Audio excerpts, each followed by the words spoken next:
Well, hello there again. Welcome back to the Chicago, Burlington, and Quincy Railroad in Wyoming. You're becoming a pretty frequent visitor, but that's okay. I'm glad to have you. My name is Mark Pruitt. I'm the locomotive back shop machinist. Well, today is episode 4 of the Building Casper series and part 3, the final part of the planning phase of the project.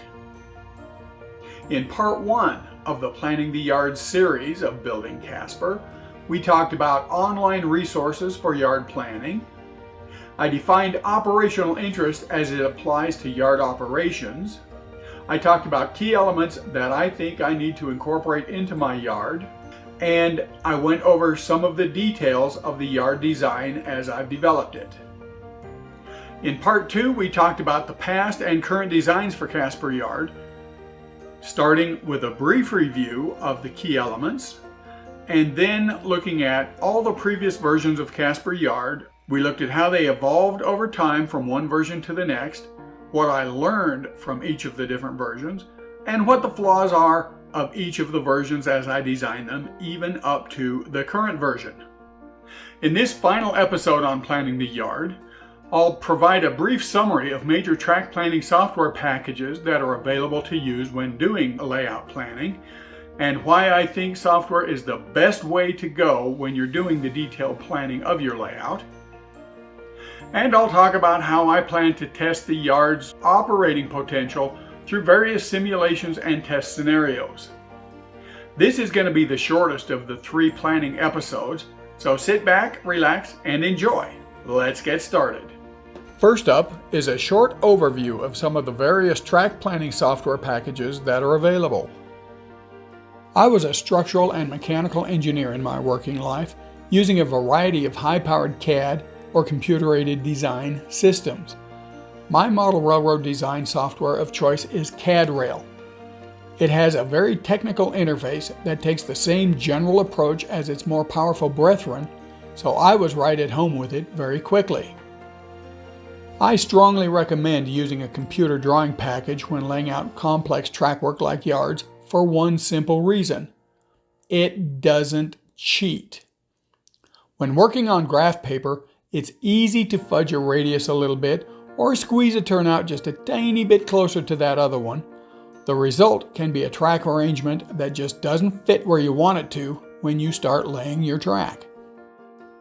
There are many modeling CAD packages available, from free to relatively expensive. CADRail at about $100 for the download version, and Third Planet at about $125 for the download version are the Cadillac design packages and at the top of the cost scale. Third Planet is a very graphically oriented interface, while CADRail is very much a technical drawing package interface. But as I said, those are the Cadillac packages. Other design packages include SCARM, AnyRail, and a few others. SCARM is about $40 for the unlimited version, and AnyRail is $59. One really nice feature of most track planning software, and of all the ones I mentioned here by name, is that you can try them out for free. The number of track elements you can use in a design is very limited in the free or demo versions, but it is sufficient to give you the feel of the software and decide if it's something you want to purchase or not. If you're leaning towards using track planning software, give them all a try, then pick the one that suits your approach and your budget. There are 2 other totally free design packages.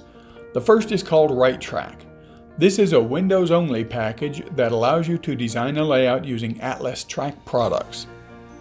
The second is XtrackCAD, an open-source package on SourceForge.net. It's available for Windows, Mac, and Linux operating systems. There may be some more packages out there, but these are the ones I know about. If I missed one, let me know in the comments. Back to Casper Yard. How will I know if the design is really any good or not until the entire layout becomes operational? Right now, Casper Yard is a world unto itself, with connections to and from nowhere. It would be horrible if I find at my first full-up operating session Casper is just unworkable for some unforeseen reason. Well, I plan on testing the yard again and again, starting even before construction moves out of Casper and onto the main line in both directions.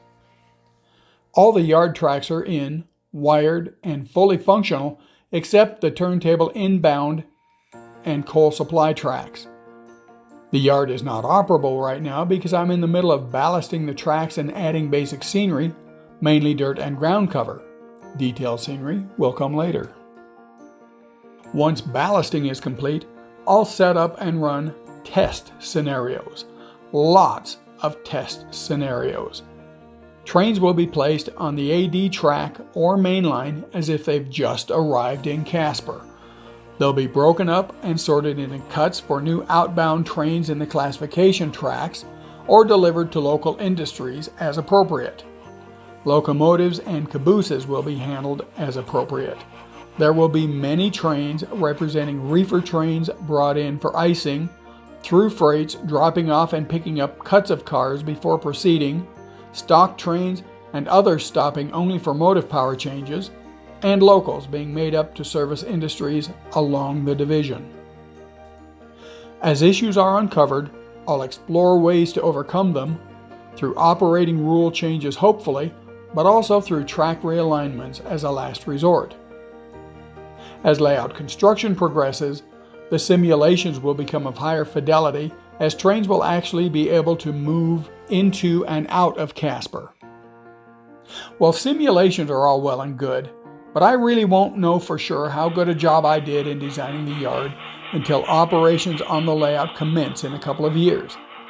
I think I did a decent job, but hey, I've been wrong before. And there we are. That's how I designed the yard, how it evolved over the years into the current arrangement, and how I plan to test it under ever more realistic conditions as the layout is built. And that's it. We're finally done with all this pre-construction hooey. The next episode will begin a series of videos that will document the actual physical construction of the yard. You'll learn about my construction methods, how I lay track, wire it, and operate the turnouts.